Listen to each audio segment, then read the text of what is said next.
on a couple issues. The two key focus areas are the budget and then what I'm calling the period of uncertainty. But before I get to that, I just want to say that the very good news is the emergency state in Kirkland has stabilized. Currently, we only have one firefighter that's in quarantine, and that's currently as a precaution, although that person is a family member who's been shown to have COVID. But all of the emergency situations relating to Life Care Center of Kirkland are finished, and all of our other first responders have returned, and so our emergency status has definitely been downgraded. As a result, our Emergency Operations Center is now really on 8 to 5 operations with a much smaller skeleton crew, and they're virtual on the weekends. So we're very pleased that that level of effort has been able to ramp down. It's prepared to be able to ramp up at a moment's notice if anything does change. The Emergency Operations Center is focused on planning for recovery at this point, and it could even end up being deactivated in the next few weeks. So what is the Emergency Operations Center and the Directors Group, the Policy Group planning for? So those are the two key focus areas I want to speak to today. And I'm happy to answer questions during any of this. So the first issue is the budget. I'm not going to spend a lot of time on this because will be further presentations on the budget, all aiming at the Council's May retreat at the end of May on the budget. But COVID-19 is having a significant impact on the national economy and the state economy and also on the economy of Kirkland. We're monitoring this very closely, but our finance department is currently projecting a loss of up to $6 million of general fund revenue, as well as potentially hundreds of thousands of dollars from our various utility rates. And that's at this point based on what we know. So finding a way to cover the $6 million loss is in addition to the already known loss of $4 million to the general fund from the annexation sales tax credit expiration. And so this has really changed the nature of our budget discussions as departments and really changed the strategies that we're going to be bringing to the Council at the May retreat. We think we have some pretty creative solutions we hope will be helpful, but there's some difficult choices ahead, and we'll be bringing all that to the Council at the retreat. I will likely be also talking about this a little bit more in the May Council meetings as well. So I just wanted to let you know we are very focused on the budget and actions that might be necessary for the budget. Just as an example, we're already also taking some administrative actions to save money, such as not filling some vacancies and not expending professional services and looking at travel and training and those kinds of things. But we expect those actions to ramp up more significantly in the next few months. Any questions on that before I go on to the next section? Okay. All right. So the second discussion item is what I've sort of called the period of uncertainty. One of my sons calls it PU, so the period of PU. So after, this is going to be the time after the governor lifts the stay-at-home order, but before we'll have a vaccine or treatment. Nobody really knows how long this is likely to be. It could be anywhere from May to the end of the year. It could be longer. We all hope it's obviously very short. But the Emergency Operations Center and the directors are really planning for this. We know that the governor has currently extended the stay-at-home order through May 4th. He just had a press conference today where he was signaling that it's likely to be extended, although he's also trying to figure out ways to allow selective things to reopen. So we're expecting an announcement by May 1st, which is next Friday, of what is the status of the stay-home order. So sometime between now and May 1st, we believe there will be a press conference where the next decision will be made. And we really need that piece of information before we can make our final plans.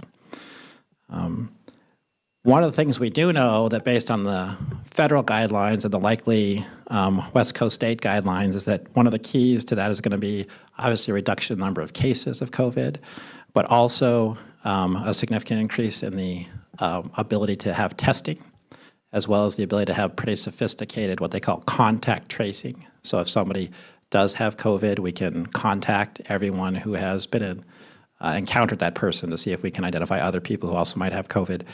Those things are not in place at this time, and so we are expecting there's likely to be an extension, but we don't know.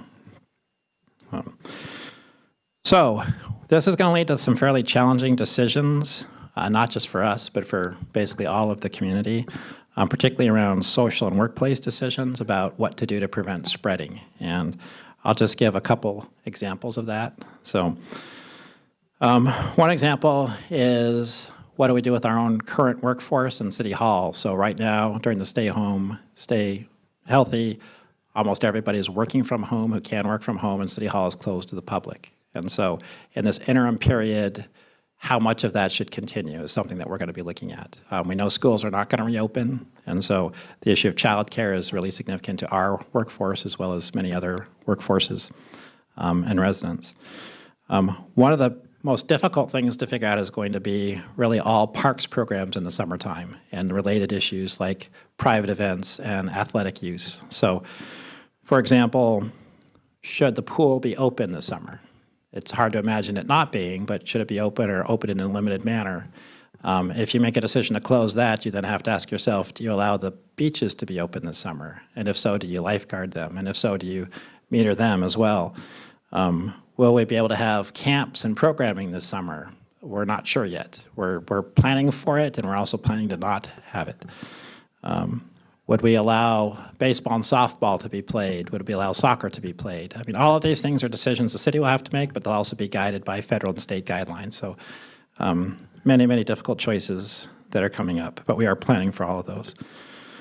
As a starting point, we are extending our current practice through the end of May just to give people certainty to plan around. So we're going to keep our current phasing of staffing and our current situations at City Hall and work from home through the end of May.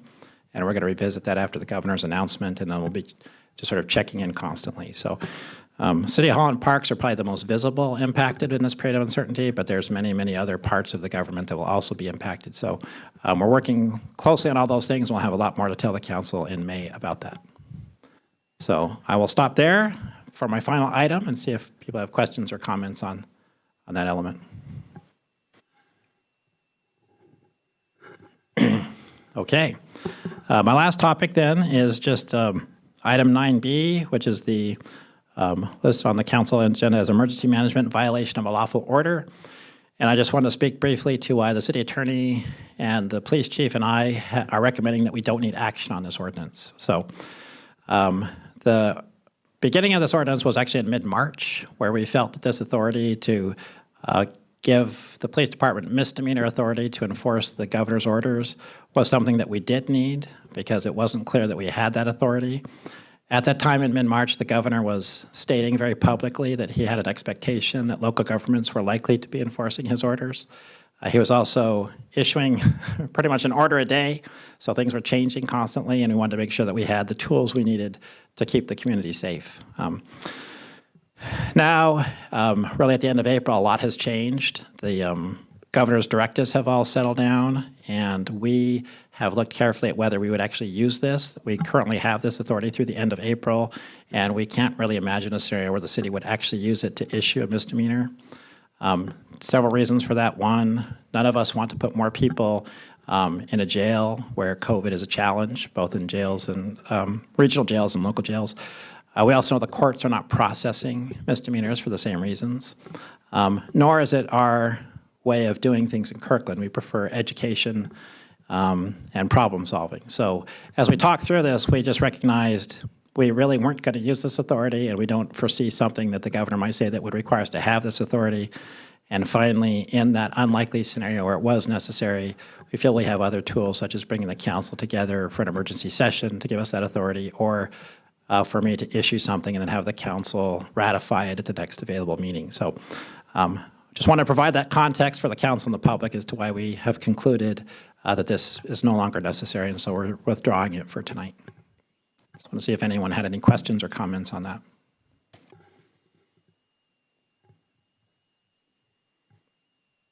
Okay, so thank you very much for your patience on the COVID update. I appreciate it, and we'll be bringing you more information at the next council meeting. Super, thank you, Kurt.